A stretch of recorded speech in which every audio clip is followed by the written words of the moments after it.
Gambie, Côte d'Ivoire, les partis politiques et la vérité, donc, des rapports donc, de force. Mesdames, Messieurs, chers auditeurs, donc Afrique 2050 Radio, j'espère que vous portez bien dans tous les coins où vous vous trouvez. Aujourd'hui, je vous propose donc de regarder la politique ivoirienne sans faux semblants, sans slogan et sans langue donc, de bois. Trois sujets que nous allons donc aborder, trois vérités, un seul fil conducteur, le rapport réel donc des forces. Nous allons commencer donc le premier billet par donc le PDCI-LDA et explorer un peu ce qui est en train donc de se passer dans le parti. Le PDCI-LDA, comme je l'ai dit, hein, n'est pas une ethnie. Nous avons tous connu le PDCI-LDA. C'est le parti de nos parents, de nos grands-parents. Tout jeunes, nous avons tous milité au PDCI-EDA et nous gardons encore de beaux souvenirs. Donc, ceux qui cherchent donc à détruire l'image du PDCI-EDA, nous n'allons pas les laisser faire. Donc, comme je le dis, attaquer donc la base, c'est trahir donc le parti politique. Et je le dis clairement, quand un cadre donc du PDCI-EDA s'attaque à la base électorale du parti, en termes ethniques, il ne donne pas donc de l'opinion. Il commet donc une faute grave, politique et impardonnable. Le PDCI donc n'est pas un parti ethnique. C'est donc un parti national, historique, structurant, fondé par le président Houphouët-Boigny et ses compagnons. Tous les partis politiques, cher ami, ont une base électorale. Oui, mais vous prenez le cas, nous sommes aux États-Unis. La base électorale donc, des partis démocrates, c'est donc les Noirs, les minorités, les Spanish et autres. Vous comprenez? Et la base électorale des républicains, c'est plutôt la population blanche et surtout le Sud. Voilà, c'est ça la vérité. Mais on ne viendra pas dire, ah oui, le parti démocrate, le parti noir, d'un noir. Ou bien le parti, voilà, noir.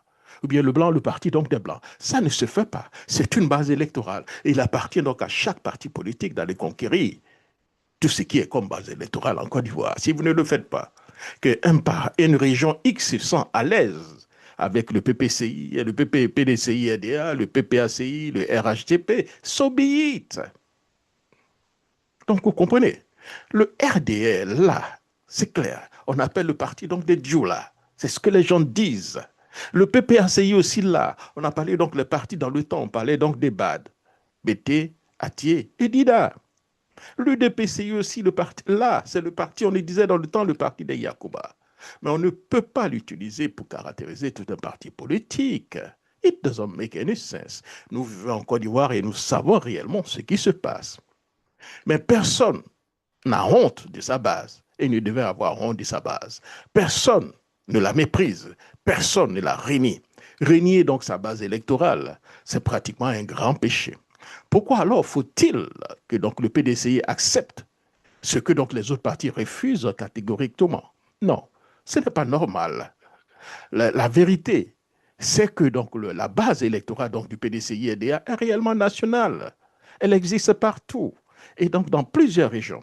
Ce sont donc les anciens cadres aujourd'hui, quand vous regardez après les élections, ce sont les anciens cadres aujourd'hui qui remportent des élections. Les anciens cadres du PDCI qui remportent donc des élections pour le RDR devenu RHTP, vous comprenez. Voilà.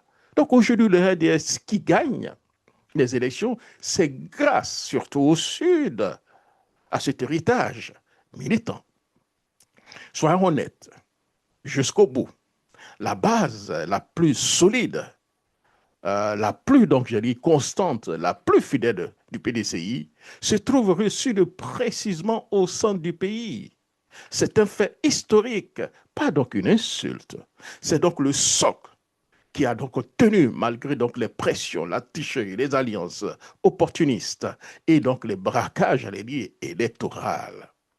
C'est sur donc cette base que M. Thiam, élu président donc du pays PDCIRD à plus de 99,30%, doit reconstruire donc un grand parti donc concurrent. L'ouverture est donc nécessaire, oui, mais l'ouverture ne peut pas donc devenir donc un refuge pour donc des cadres inactifs, incompétents, râleurs et spectateurs. Désormais, cher ami, chaque cadre doit donc mouiller le maillot. La politique, ce n'est pas donc commenter sur Facebook et autres, c'est donc produire donc des résultats sur le terrain. C'est clair, cher ami. Et à bon entendeur, donc, salut. Alors, parlons donc de notre deuxième sujet. Hein, c'est donc M. Ouattara, qu'on le veuille ou pas, c'est le maître du jeu. Oui, on peut critiquer M. Ouattara, mais il faut reconnaître réellement ce qu'il fait.